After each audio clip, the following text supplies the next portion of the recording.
Global পয়েন্টের পক্ষ থেকে সবাইকে স্বাগত জানাচ্ছি। আজকের এই প্রতিবেদনে থাকছে রাশিয়া এবং ইউক্রেনকে ঘিরে সাম্প্রতিক ভূরাজনৈতিক পরিস্থিতির গুরুত্বপূর্ণ আপডেট।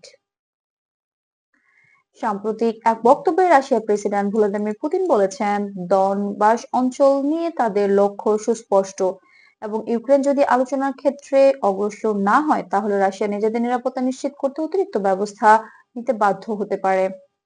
তিনি ইঙ্গিত দেন যে ইউক্রেনের সেনাবাহিনী যদি স্বতঃস্ফূর্তভাবে নির্দিষ্ট অঞ্চল থেকে সরে না আসে তবে রাশিয়া পরিস্থিতি নিয়ন্ত্রণে আনার জন্য আরো কঠোর পদক্ষেপ বিবেচনা করবে। আন্তর্জাতিক সংবাদ মাধ্যমগুলো একইভাবে তুলে ধরছে, তবে এগুলোকে মূলত রাজনৈতিক চাপ অথবা আলোচনার গুরুত্ব বোঝাতে দেয়া বক্তব্য হিসেবে বর্ণনা করা হয়েছে।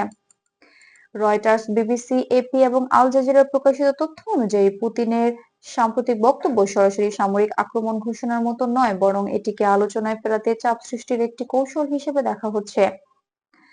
ক্রেমলিনের দাবি, ইউক্রেন যদি সমঝোতামূলক আলোচনায় আগ্রহ না দেখায় তাহলে অঞ্চলটিতে স্থিতিশীলতা ধরে রাখতে রাশিয়ার মতো হাতে কিছু বিকল্প ব্যবস্থা রয়েছে। এসব ব্যবস্থা মূলত সীমান্ত রক্ষা, নিরাপত্তা অঞ্চলের প্রসারণ এবং অবকাঠামো নিয়ন্ত্রণের মতো বিষয়কে নির্দেশ করে, যা আন্তর্জাতিক সংবাদ মাধ্যমগুলোর ব্যাখ্যায় তুলে ধরা হয়েছে। অন্যদিকে ইউক্রেন এসব দাবি প্রত্যাখ্যান করেছে। তাদের মতে রাশিয়ার বক্তব্য একতরফা এবং তারা কোনো চাপের মুখে ভূখণ্ড সংক্রান্ত সিদ্ধান্ত পরিবর্তন করবে না। ইউক্রেন জানিয়েছে তাদের সার্বভৌমত্ব নিয়ে যে কোনো সিদ্ধান্ত আন্তর্জাতিক আইনের ভিত্তিতেই পরিচালিত হবে। ইউক্রেনের অবস্থানকে সমর্থন জানিয়ে যুক্তরাষ্ট্র এবং ন্যাটো বলেছে যে তারা শান্তিপূর্ণ সমাধানে আস্থা রাখে এবং উভয় পক্ষকে আলোচনার পথে ফিরে আসতে উৎসাহিত করছে।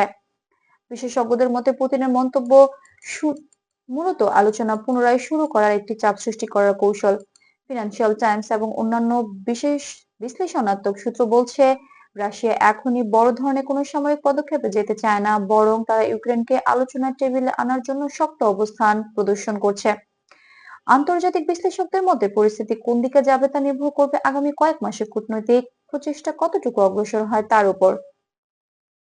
2024 সালের বৈশ্বিক প্রেক্ষাপটে জ্বালানি বাজার, আন্তর্জাতিক নিরাপত্তা পরিস্থিতি এবং বিভিন্ন আঞ্চলিক পরিবর্তন ইউক্রেন রাশিয়া সম্পর্ককে আরো গুরুত্বপূর্ণ করে তুলছে। বিশেষজ্ঞরা মনে করেন 2025 সালের দিকে গেলে এই সংকটের ভবিষ্যৎ দিক নির্দেশনা আরো পরিষ্কার হবে। সার্বিকভাবে দেখা যায় যে পুতিনের বক্তব্য শুধু ডনবাস অঞ্চলে রাশিয়ার অবস্থানের পুনরাবৃত্তি করেনি, বরং আলোচনার গুরুত্বপূর্ণ সামনে এসেছে। আন্তর্জাতিক ক্ষেত্র এই মন্তব্য নতুন বিশ্লেষণের জন্ম দিয়েছে, যেখানে রাজনৈতিক সমাধান কত দ্রুত এগোবে তা নিয়ে এখন আলোচনা। এভাবে আন্তর্জাতিক অঙ্গনের সর্বশেষ যাচাইকৃত তথ্য ও বিশ্লেষণ নিয়ে নিয়মিত উপস্থিত থাকছে গ্লোবাল পয়েন্ট। ভিডিওটি তথ্য সমৃদ্ধ মনে হলে গ্লোবাল পয়েন্ট চ্যানেলটি সাবস্ক্রাইব করতে ভুলবেন না। ধন্যবাদ।